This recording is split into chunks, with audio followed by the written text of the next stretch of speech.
தீபாவளினா பளிச்சுன்னு ஞாபகத்துக்கு வர்றது பட்டு, பட்டாசு, பலகாரம். பலகாரம்னா ஞாபகத்துக்கு வர்றது மந்த்ரா கடலை எண்ணெய். அபார ருசி, ஆரோக்கியமான உடல் நலம். தீபாவளி அன்னைக்கு மட்டும் இல்ல, என்னைக்குமே கிச்சன்ல இருக்க வேண்டியது மந்த்ரா கடலை எண்ணெய் தான்.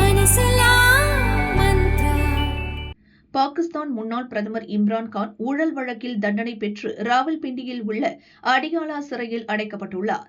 அவரை சந்திக்க குடும்பத்தினருக்கு கோர்ட் அனுமதி அளித்திருந்தது. ஆனால் சிறை நிர்வாகம் அனுமதி மறுப்பதாக அவரது குடும்பத்தினர் குற்றம் சாட்டி வருகின்றனர். இதனால் இம்ரான்கான் சிறையில் வைத்தே கொல்லப்பட்டதாக திடுக்கிடும் தகவல் வெளியானது.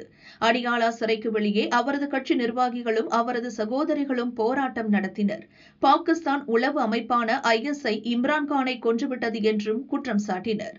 அவர் உயிருடன் இருக்கிறாரா என்பது கூட எங்களுக்கு தெரியவில்லை. உயிருடன் இருப்பதற்கான ஆதாரத்தை உடனடியாக சிறை நிர்வாகம் வழங்க வேண்டும் என அவரது மகன் காசிம் கான் கதறினார். ஆனால் பாகிஸ்தான் அரசு இந்த குற்றச்சாட்டுகளை மறுத்தது.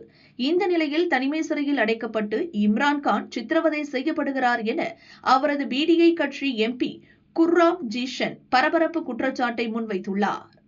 இம்ரான்கான் தனிமை சிறையில் அடைக்கப்பட்டு 1 மாத காலம் ஆகிவிட்டது.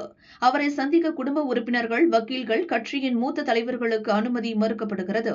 பாகிஸ்தானை ஆளும் ஆட்சியாளர்கள் இம்ரான்கானின் அசுர வளர்ச்சியை கண்டு அஞ்சுகின்றனர். இதனால்தான் அவரது படங்கள் அல்லது வீடியோக்கள் எதனையும் வெளியிட அனுமதிப்பதில்லை. தனிமை சிறையில் அடைக்கப்பட்ட அவரை பார்க்க யாரையும் அனுமதிக்கவில்லை. கடந்த சில நாட்களுக்கு முன்புதான் இம்ரான்கான் உயிருடன் இருக்கிறார், அவர் அடியாலா சிறையில் நலமாக இருக்கிறார் என எங்களுக்கு அரசாங்க தரப்பில் உறுதியளிக்கப்பட்டது. இதற்கு முன்னர் அவர் சிறையில் கொல்லப்பட்டதாக தகவல் பரப்பியதால் எங்கள் கட்சியினர் நாடு முழுவதும் போராட்டத்தில் ஈடுபட்டனர். இம்ரான்கானை சிறையில் வைத்திருந்தாலும் அவரது செல்வாக்கு தொடர்ந்து வளர்ந்து வருவதால் பாகிஸ்தான் அரசாங்கம் ஒரு ஒப்பந்தம் செய்ய முயற்சி செய்கிறது. அவரை நாட்டை விட்டு வெளியேறும்படி அரசு தரப்பினர் நிர்பந்திக்கின்றனர். அவர் வெளிநாடு சென்று தனக்கு பிடித்த இடத்தில் அமைதியாக தங்கினால் பல சலுகைகள் வழங்குவதாகவும் உறுதியளித்துள்ளனர். ஆனால் இம்ரான்கான் இந்த கோரிக்கை, சலுகைகளை ஒருபோதும் ஏற்றுக்கொள்ள மாட்டார்.